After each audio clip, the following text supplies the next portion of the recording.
my panel today, guys. I really appreciate it. Really fun show. Just messing with people. How many people, while we're waiting for people, how many people are coming to Comic-Con for the first time? What? What'd you guys do, like, for the 15 years prior to today? What'd you do during mid-July? Live in another Sad? country. You were sad? Okay, that's valid. Halfway across the world. Traveled halfway across the world? I live halfway. You live halfway across the world, and now you just found yourself coincidentally in San Diego. No, I'm visiting for Oh, you're visiting. Okay, great. So there's a fair number of people here for the first time. Have you guys, are you going to Artist Alley at all? Do you know what that is? Yeah. You go and talk to your favorite artists? Great, all right, I'm gonna give you some tips as an artist, right? Like what to say, what not to say. You don't have to listen to me. I've only been doing this for 37 years. You do what you want, but don't go up to people, don't go up to artists and say, you are one of my top 10 favorite artists. That's like saying to your wife, you're in the top 10 people I've dated in my lifetime. They got to move straight to number one. It may be a little bit of a white lie, but I wouldn't even go top 3. Just say you're my favorite artist. It doesn't cost you anything extra. They're going to feel a little bit better, and if you ask them for a sketch, maybe they'll actually do one or do a nicer one for you. And then the other thing I would say is, instead of like, I really love how you draw Harley Quinn, you should say like, I really love how you create the world. It really aligns with the way I look at the characters and the stories and how they impact me. Like make it deep, you know? Like connect with them on a deeper level than just the surface art. So anyway, that's my top 2 recommendations and tips. All right, so today, normally these panels, I draw and I answer questions, it's pretty free form. And usually they're like the same headshots. If you go online, you'll see a lot of them. They're like side view or 3/4 view. For a number of early panels, I tried to teach people like how to draw Batman, start the egg, and draw the center line, and all that kind of stuff. And then, but I feel like I've done that a lot. I mean, this is my 35th Comic-Con that I've attended in real life. Yeah, that's a lot. Yeah. I guess I have to hit 40 for you to care. Okay, yeah, whatever. I'll stick it out for 3 more years. You guys are tough. This is gonna be a tough crowd. Like, people are like, 37. That's a weird number. Like 40, maybe 50, 37. Who cares about 37? Exactly. So I'm gonna try to do something different because I do feel like I'm a creative person, and I find if I do the same thing, I get bored. And so I want to be motivated to come to a panel like this. I want to show you something that you haven't seen before. And I want to do it live and interact with you all. Yeah, and then we give away the sketches at the end. Maybe we'll give away a sketch. Maybe we'll give away a sketch. I don't know. Yeah, it's so early in the day. Yeah, I know you guys are still waking up. Okay, so I'm going to do a retrospective of my career, starting from days when I worked at another company, small press company. House of ideas. I don't know. So I'm gonna, but instead of drawing heads, I'm gonna draw hands, right? Yeah, hands, right? Because I know how many of you are perspective artists in here. All right, maybe we won't draw hands. Like, you guys don't give it, right? Hands? The ham. Yeah. Okay. The ham. Draw whatever. Okay. All right, so hands are super expressive, and I do feel like they've never been marketed and promoted properly. Feet, for sure, have not been marketed. And frankly, they're really scary looking if you think about it. But hands are scary too, and I'll go into that in a second. Hands are super expressive as faces. And if you look at your emojis in your phone, the most are faces, but the second category, animals, but they're all different. But the third category is hands, right? You look, there's all these hand gestures. Hands express things. And so, to me, the best comic book artists are not just the ones that can draw amazing faces, amazing figures and dynamic figure work, but people who can draw amazing hands. To me, that is like top tier. That's like the thing you have to like really hit, I think, to enter into the top bracket of artists, right? So for those of you who don't know how to draw hands, I am going to give you a quick tutorial, all right? Pay attention. Record this, slow it down, because it's so fast. All right. I think I've done this before, but you start with a hand. Here's your hand, right? You draw this hand. No. Draw some points here. See those points? Okay. You connect those lines up. See what you got there? It looks like a pentagon, which is a five-sided Shape. polygon. Is that the right word? Yeah. Okay, sorry. Math teachers here? Math teachers? Yeah, all right. All right. So that's the secret. You draw an off-center pentagon, right? And then the fingers are relatively all the same length, except for like the pinky, right? But the ring finger gets short shrift. Usually the ring finger is considered the shorter one, but it's not really short. It just sits lower on this irregular pentagon, right? So finger 1, finger 2, finger 3, finger 4, and then the thumb comes out of that, right? The wrist is a circular ball that sits right there, and then the forearm comes off of that. Okay? Got it? Yes. All right. Now we can all draw hands. The tricky part is what do you do with the hands to give them energy and dynamic force. So when you think about a character like, well, let's just talk about the best hands, right? So there's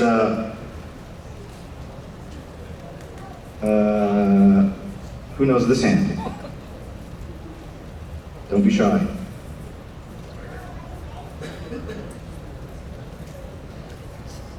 This is the first time I'm doing this, so. Rorschach? No, if an artist drew a hand, what hand would this look like? Kirby, yes. That's a very bad Kirby, but you get it, right? And so that's the Kirby hand, and then you guys know this one.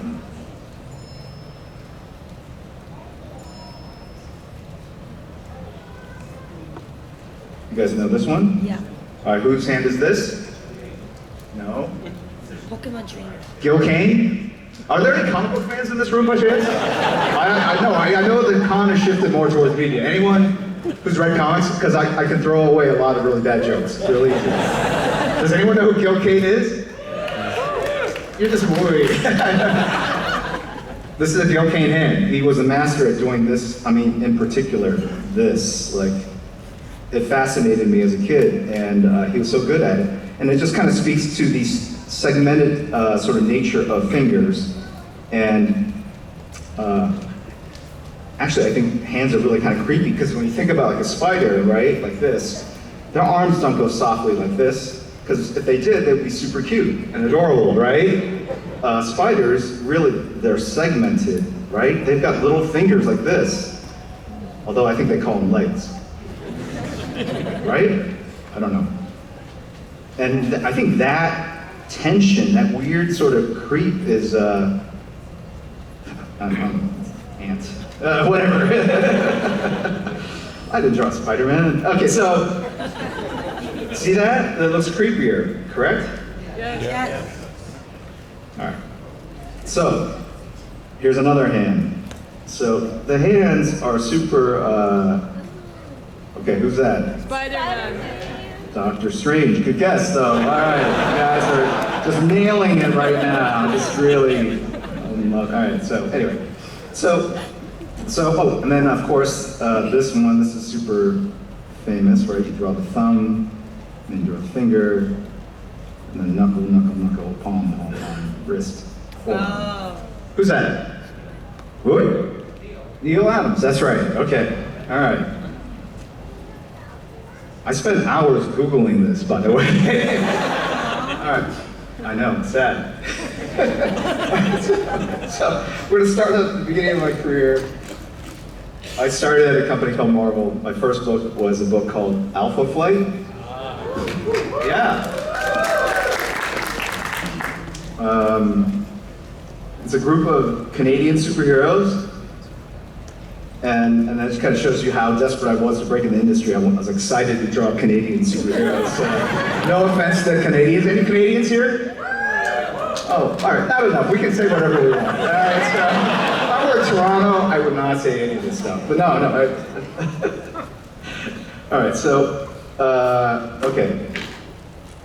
So we're gonna do something symbolic of this. And yeah, so I started in 1987. And can anyone guess what character this is? Sasquatch is correct. Which one though? The big one. Those are two different color ones, correct? The one with Oh, Haynes. there's orange and there's white. I drew the white one. No one, no one guessed that. So no one read any of the comics I drew on Alpha Flight back in the day. Yeah, it was. This is my villain's journey right here. Okay, so got the hair. All right, look at this wonderful Sasquatch hand sewn get.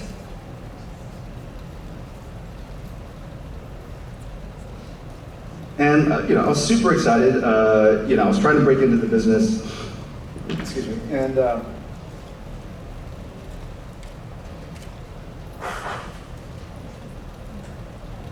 at the time, Marvel had released what's it called, the new universe, right? Like, gosh, I can't remember the names. Like, Deep Justice, DP7. All these books sort of, what was the one with the guy from Pittsburgh that could fly around? The Brand, right? No, I think it was just Brand, right? Was it Star Brand? I don't know. So I was thinking like, well, maybe I can get a job there. And those weren't like amazing books in my opinion, but I was super excited that I actually got to play in sort of the Marvel universe and work on a character that had some connection to X-Men, which was like my favorite book at Marvel. So, okay. So here's Sasquatch's hand, all right? And then I moved over to a book called Punisher War Journal. Any of you guys read that? I don't know. And that was interesting because at the time I was living in Berkeley, California. Yeah, any guys familiar with Berkeley, California? It's a pretty left-wing area, and I was drawing this vigilante that was going around and grabbing criminals and killing them. And I'd be taking walks in the afternoon, and they had all these. This is really sad, but like there are crosses of Sandinistas that were murdered and like whatever. It was a very politically. So I basically kept my vocation a complete career. No one knew that I drew comics.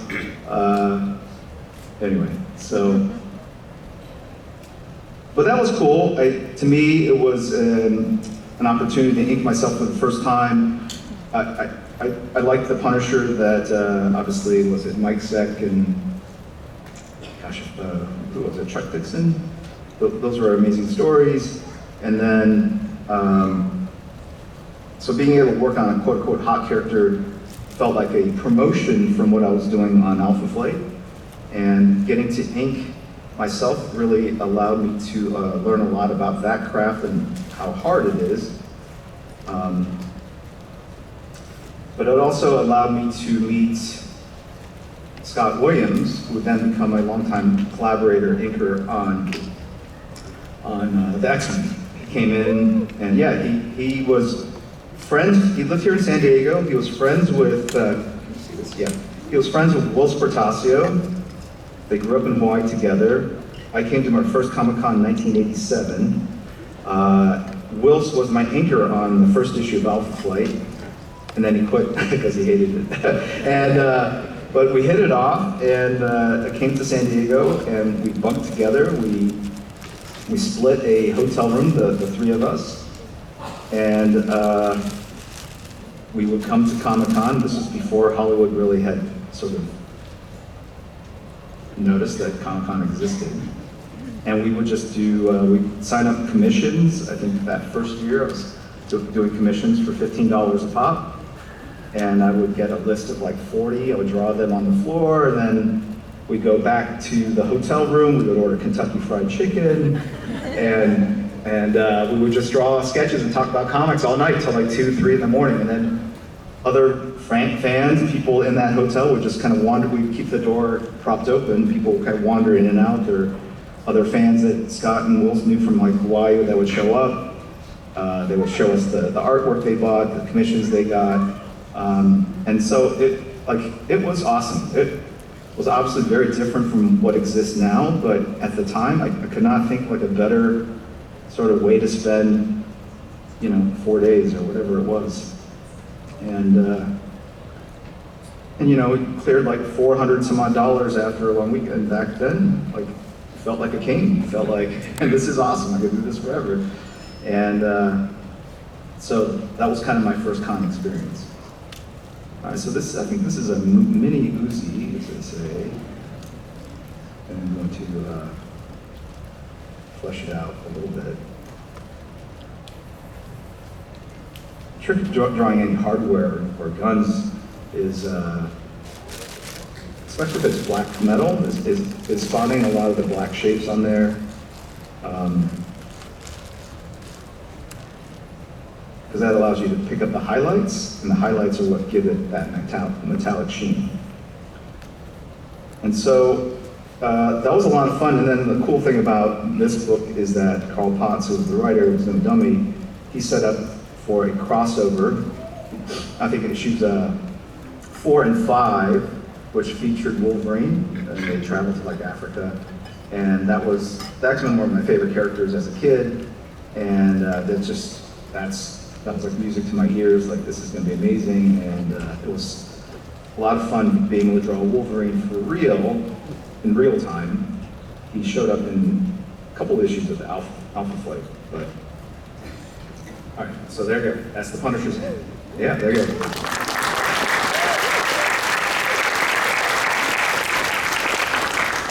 I hope you guys go like, I just saw the dumbest panel that ever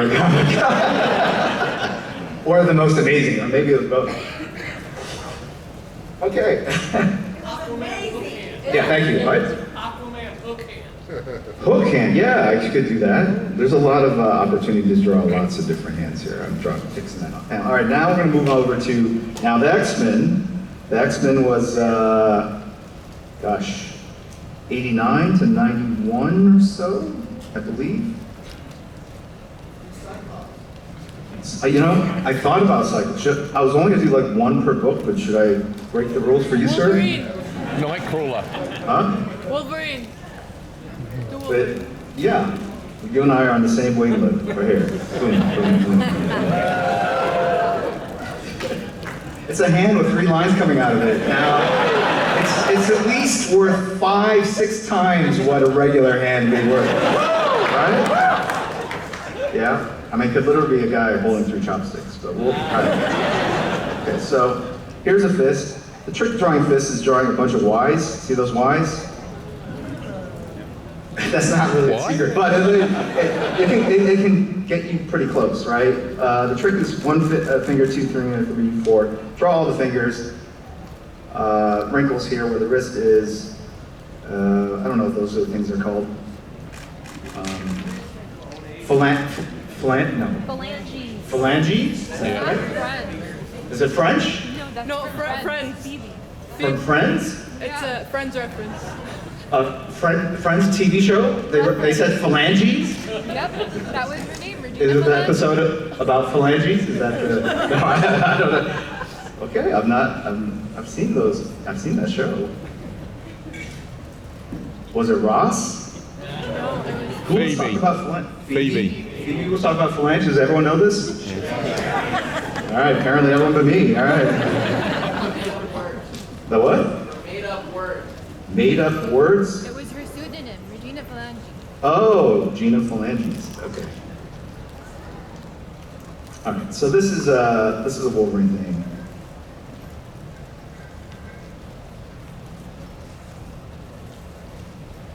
And what I'm doing here is I'm basically drawing the shadows around the hot areas, right?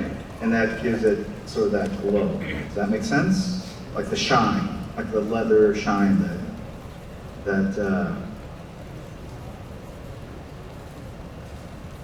what's it called? Spandex. No one wears spandex.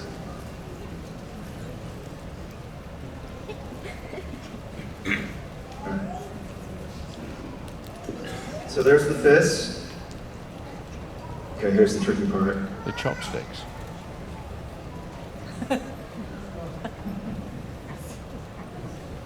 I'm only drawing one, if you notice, and then I draw the other behind it. It's a little bit of a cheat, right? Does that make sense? Yes. Don't worry, there's only 15 more. We're almost done.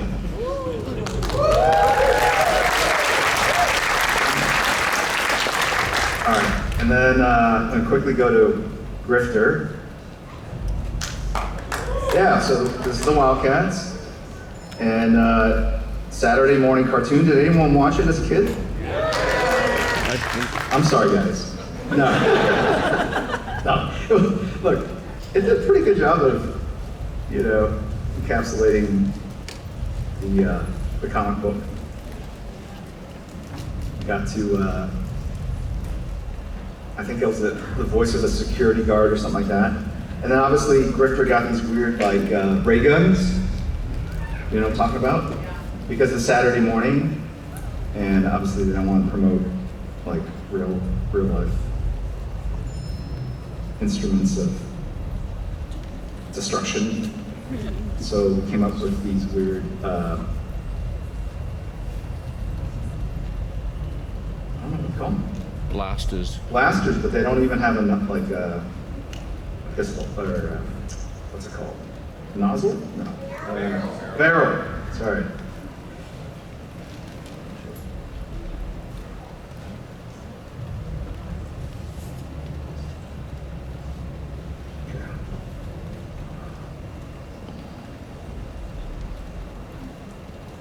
Staple machines. And then the last hand I'm going to do is, I think Batman. Yeah. Yeah. Okay, let's do that. And then I'll open up to questions.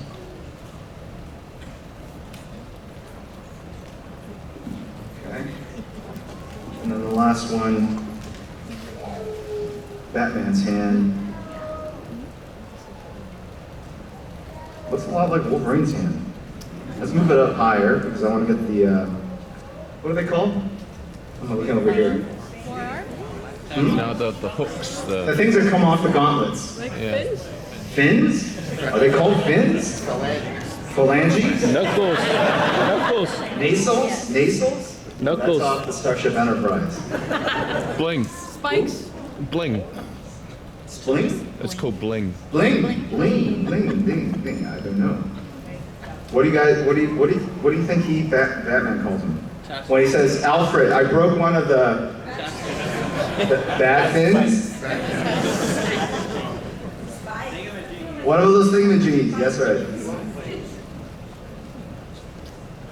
All right. So this is the other hand. I want credit that this is the other hand from Wolverine's. Right. His has the thumb here. The trick to drawing this kind of hand is the hand is really a block. It's a square block, right? And so if you draw one here, you draw the knuckle lines right there. There's that back side of the hand. One finger pops out, 'cause that looks cool. It's like this kind of thing. Little crevices where the fingers meet the body of the hand. A little Y shape there, and the thumb here. The rest of the thing that connects the thumb to the rest of the hand, whatever that's called. And then the palm, yes, that would be the palm. And we bring that down here, we put the rest of the glove, and yeah, 1, 2, 3. And then to kind of really give it form, you just kind of black it out there. You guys feel like you're getting a handle on how to draw hands? Yeah. All right, because I'm going to bring one of you guys up to draw one on stage. Maybe. We'll see how it goes. All right, we have half the time left. All right, so this basically is the journey through my career as viewed through the prism of hands. And I do feel that hands are important, eyes are the windows to the soul, but the hands are all about power and subtlety and indirect tells. And I think as an artist, you're looking for how to communicate emotion through a drawing that's on a piece of paper. And obviously the expression, the mouth, the eyebrows, all critical, but the hands are also super important, right? Like, I mean, Italy, like, you can speak with your hands, right? You guys know, right? Like, this means pay attention, be careful. This means like someone's making fun of you. Am I right? Does anyone know? I could just be making this up. All right. This is what I've heard. Like this, like I'm gonna beat your ass. This is what that means. So don't do this in Italy, because that means I want to fight you, and I'm gonna beat your ass to this size, two slices of pizza. This size is like a whole pizza pie. Like, and if you do that, people will like think you want to really fight them. I mean, it's a big deal, so you gotta be careful. I'm not kidding. That'd be funny. Anyway, all right. All right, so I have now done the hand progression. So we got Batman, Grifter, Wolverine, Punisher, Sasquatch. All right. So in the remaining amount of time, I am going to answer questions as I kind of finish things up. Anyone, you guys can get up and just.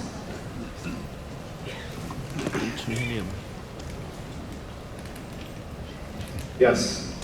Is there any character that you hate drawing that you just never want to draw again? That's such a loaded question, and I don't want to traumatize you or make you walk out angry, you know. Who's your favorite? Superman. Superman? But I mean, I love all characters. You love all characters? Really? Well, I mean, any character can be drawn great, any character can be drawn terribly, but the question was more like, you know, anything that's like super detailed that you hate doing, or characters that you're just over in general too. Probably all the characters I designed during the New 52. No, well look, I designed them because I thought they looked cool, and then when I had to draw them, I said, what the hell? Like every scale on Aquaman's tunic? Really? Like, one of the characters I don't like drawing is Spider-Man. I love the character Spider-Man. I love Stan Lee and Steve Ditko and all of it. The movies, the game. I just don't like drawing the character because of all the webs. It's like you draw a figure, like, oh, I did the hard part. I got the anatomy, the energy. I got the perspective. Oh, now I've got to draw webs all over this little figure. Like, that's like an extra hour or two just drawing webs over and over. And I find it kind of tedious, so that's, yeah. But, so I would say, yeah. Cool, thank you. Yeah, First of all, yes. you're my favorite. Oh, thank you, thank you. Yeah. I didn't say you had to say it to me, I'm just saying, I should go out in the world, like. I love following you on Instagram and all the art that you show there and neat, unique items you make for people. And this probably isn't just my question, maybe you can answer it, but especially with all the hands you've drawn Yes. and where they emanated from earlier in your career, do you have any part in your mind where you think you might draw for another company again at some point? Draw hands for someone else? Yeah, just hands. I'm a hand solo kind of guy. I've been waiting all day for that. That's so weak, I'm sorry. Do you think you'll ever draw for another comic company again? As God is my witness, I can't answer that. You're wearing a Batman shirt. Come on. That's fun, dude. Yeah. You know, life is short. No, life is long. I feel very old. All right, and I was not really prepared for being this old, and I'm at a point where I could probably count back the number of pages left inside me, right? Like the max number of pages, right?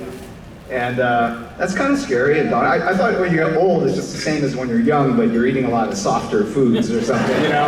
But I didn't realize like your whole psyche and your energy levels are different, and like what interests you is different. And it's like a very different person than I was back then. So I think the danger of going back and drawing things that you drew that really connected with people 30 years ago is that they'll go like, well, this looks different, I don't like it, or it doesn't feel the same. Of course it doesn't feel the same. You're different, I'm different. If the work looked exactly the same, what would that say about, you know, life and evolution and all that stuff? So there's that piece of it, right? But, you know, yeah, that's all I can say. I get it. And that was super deep. I'm about your same age, so I appreciate those deep thoughts. Thank you. Yeah, thank you.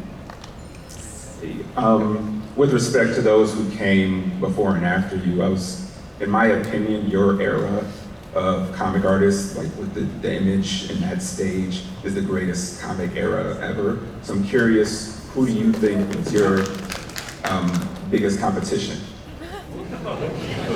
Biggest competition? Yeah.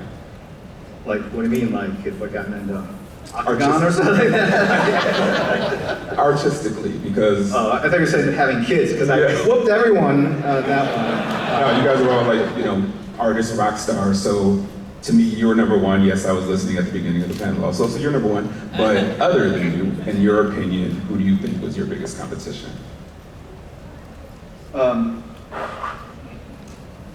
Then or now? Then. Then? Well, I think it was all my peers. I came up, you know, during the Image, I don't know, 90s, and so it was like Todd had just kind of started at Marvel and started to get some heat off of his work on the Hulk, actually, even before Spider-Man.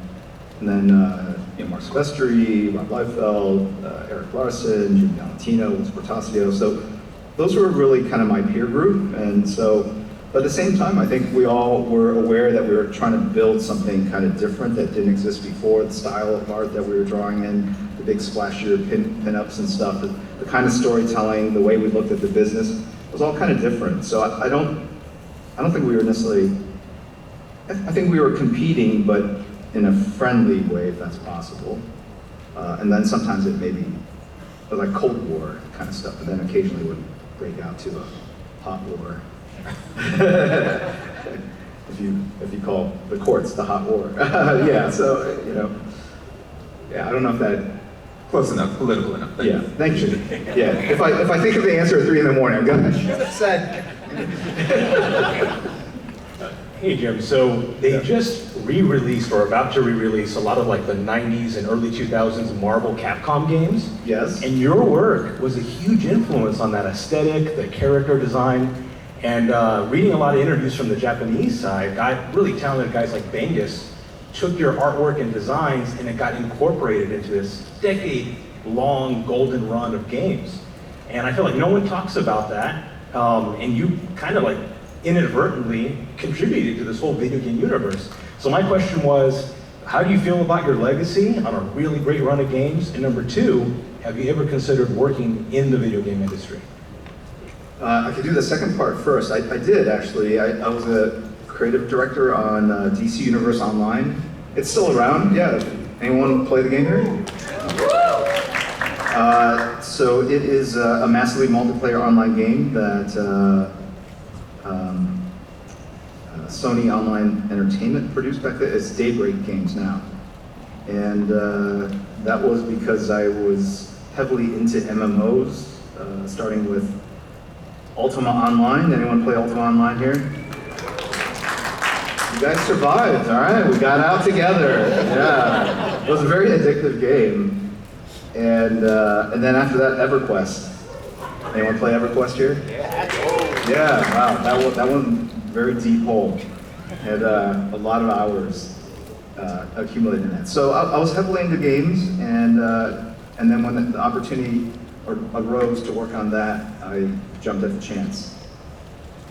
But as far as influence, you know, I don't know. I don't really think about it on a day-to-day basis. I'm very flattered, of course, that they were, you know, inspired by the work or use some of it to for their design work. But no, I just find it all flattering. Okay. That's the only way I can find it. It's not like I got paid anything for it or anything, but it was just I think it was just a cool era in the '90s. Just the stuff we were doing was so kind of full of energy and raw, and it just showed up in video games, merch, TV shows. It just was everywhere, and it was just kind of an exciting kind of prelude to, I think, the years when the movies would then kind of come out and then dominate sort of the scene, right? So it was kind of games and stuff before. Yeah, you're my favorite comic artist, flat out. And then Bengus is one of my favorite designers, period. And your guys' work together is a beautiful fusion. So cool, thank you very much. Thank you, thank you. Okay. Hi, I actually wrote down my question so I wouldn't forget. Yeah, please. How do you manage to maintain your own artistic style while still growing and developing your craft, especially with the growth of technology available for artists? Is that an AI question? I You phrased it so well, like it's. I was afraid of messing it up, to be honest. Yeah, I'm not terrified of AI, other than it messing up my whole understanding of reality and truth. I think that's the real danger, right? It's like I'm gonna see stuff like, gosh, news used to be news and not propaganda because we believed there was some truth behind it. But now if we're getting stuff in our feed that isn't necessarily true, it purely is propaganda. And if we have the inability to discern between the propaganda and truth, where does that leave us? That keeps me up at night. And hands. These are the heavy things I think about. Does Superman clip his nails? Like how? They're Kryptonian. They would probably be super sharp. Heat vision. He has to bite his nails, right? That's the answer. Like 3 in the morning. Thank God I can sleep now. But what was the question? So I'm not. To me, AI is an interesting parlor trick. Like I type in a prompt, I get an image, I go like, that was fast. I mean, that's the biggest thing I get out of it, is it's fast. But it all kind of looks the same to me, and I can kind of spot it because it has that kind of generic look to it, right? So I think it's an interesting tool, and at some point, I'm hoping that it will replace me, and then I could just kind of relax, and and just type in inputs all day. Angrier! Wolverine angrier! That's the most common commission I get. Can you draw Wolverine? But angry. Very angry. He's a Canadian superhero. He's as angry as it gets. Yeah. And then what was in terms of keeping, to me it's just looking at art in general, things that you like, finding the ability to open kind of your mind to other ways of working, and that's kind of stuff that because you don't get to a point where your style is locked in and it hasn't changed in all these years, because that's weird, right? So, but I do. So over the years, I've been influenced by different people, generally people that were in the studio with me at Wildstorm. They were terrific sort of colleagues and peers, but also great influences in terms of the work I was doing. Thank you so much. You're welcome. Thank you for the question. Hi, Jim. How are you? Good. How are you? Good. Just 2 quick questions. So on the end credits for issue number 267 of X-Men, it says Homage Studios. Okay, 266 or 267, and it says Homage Studios. Yes. Who came up with that name, and what was that organization about? And then lastly, regarding when you guys made the jump to Image, Yes. did you guys ever invite Jay Lee to come with you? Oh no. No. I just thought I'd ask. It's like around that time, and I'm like, Yes, we did. He tried? Okay. Yeah, we did. He came over. Jay is a good friend of mine. I remember going to his house in Maryland or Delaware. His mom cooked this Korean dinner. It was fantastic. And then he had a room that was set up just to listening to music. I've never seen this it was a room, and he just had 2 giant speakers and a sofa, like reclining lazy boy chair in the middle of the room, and then dark curtains. And he would just go there and listen to music. And I was like, this is like, he's got his priorities, he's figured it all out. But no, I asked him, yeah, he came over, he did a Wildcats trilogy book for us. That But was like in the beginning, when you guys went to Image, when you left Marvel, like, there were some people we asked, I don't know if we reached out to Jay directly in that first wave, but I asked him to do that, and then he brought Hellshock, obviously, over, and so, yeah, we were really open to anyone, everyone sort of joining kind of the movement. yeah. And Jay was certainly a super talented guy, and then he did eventually make it over. And with the Homage Studios, how did that come Oh, about? Homage is, it was Scott Just- Williams, Will Bardassi, and myself. We were both big fans of a book called The Studio. It was, I think, Michael Keaton. This is what happens to get older. It was Barry Windsor Smith. Bill Sienkiewicz. No, not Bill Sienkiewicz. It was Barry Windsor Smith and 3 other painters. Okay. Whose name escaped me. Michael Kaluta was another one. And they all kind of painted different styles. It was a beautiful book of just art that they created in the studio space that they worked together. So that kind of really inspired us to like come together and create our own art studio, obviously with no pretensions of matching the quality of the work they were producing. And then homage is a French word, it just means to like a copy, and we always thought it was kind of funny if there were other artists that were swiping people's work and they go, it was like an inside joke, oh, they weren't swiping it, it was just an homage, it's a French, tribute to someone else's work. Thanks for answering my question. Yeah, you're welcome. So that's where Homage Studio came from. Yeah. Hello, Mr. Lee. Yes. You've drawn so much, but I think my actual favorite work from you is your Green Lantern work when you were doing Kyle Rayner. Oh, okay. And I was just curious, as an artist, was it fun to draw a character that was an artist, and did that give you more freedom in the light constructs he was able to make, or did you take that into account when you did have the opportunity to draw those? A little bit, yeah. I mean, he's supposed to have more of a creative mindset, so that I guess that would reflect itself into the constructs themselves. But what does that say about Hal Jordan? Because he would make giant boxing gloves, and like super simplistic, like pinwheels. And, It's a cardboard character. Yes, I mean, it's like he has the imagination of an 8-year-old, right? So, all right, well, thank you. That's all. yeah, no problem. Hello. Hi. I don't know if you remember years ago, but I still have your hand drawing, so I'm super thrilled that Oh, another hand drawing? I saw the hand drawing, the sausage hands. So I'm super thrilled Right. today. I was just wondering, of all the series or characters that you've created, is there any that, if looking back, that you might change? Ooh. Is there some I should change? The way you said that, I feel like, wait, what did I do? No, like hindsight is 20/20. So when you look back, you're like, oh, I wish I had done it this way or anything like that. Aquaman, for sure. That was just brutal. And The Flash, he had all these lines on him. I still stand by it.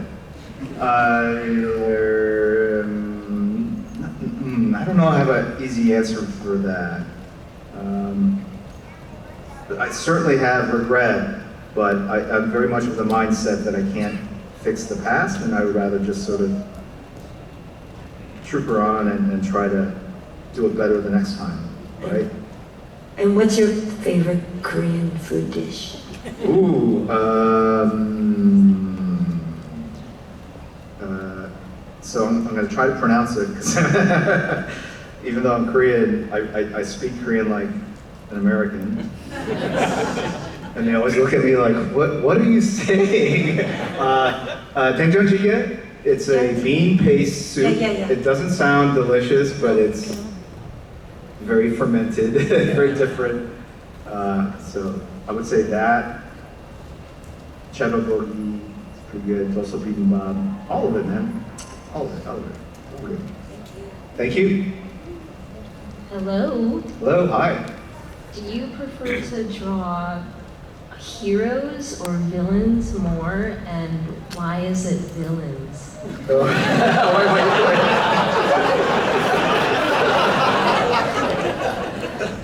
I feel like I'm being psychologically manipulated, Not at all. doctor.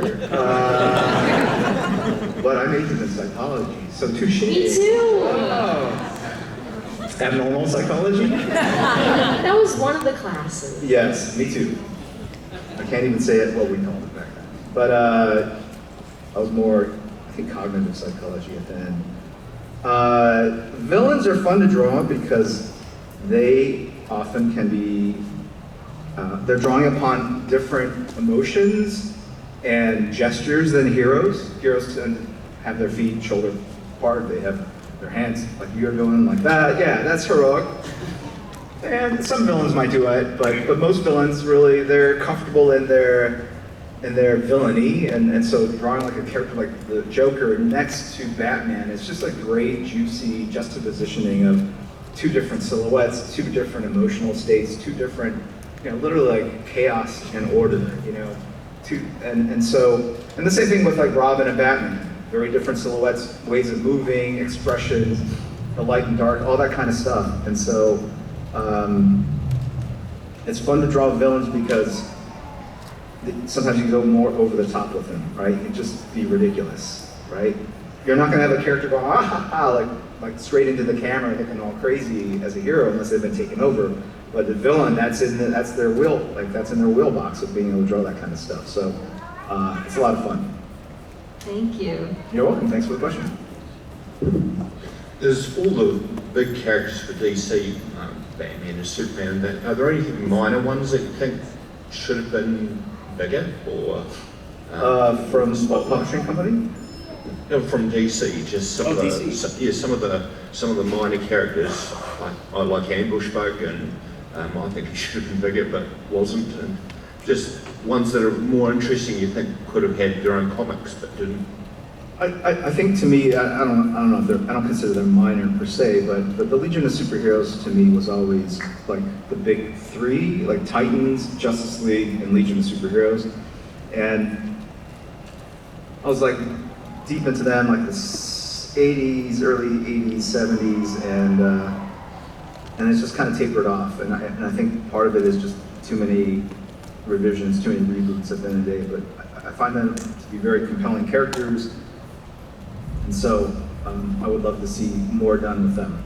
Cool, thank you. Thank you.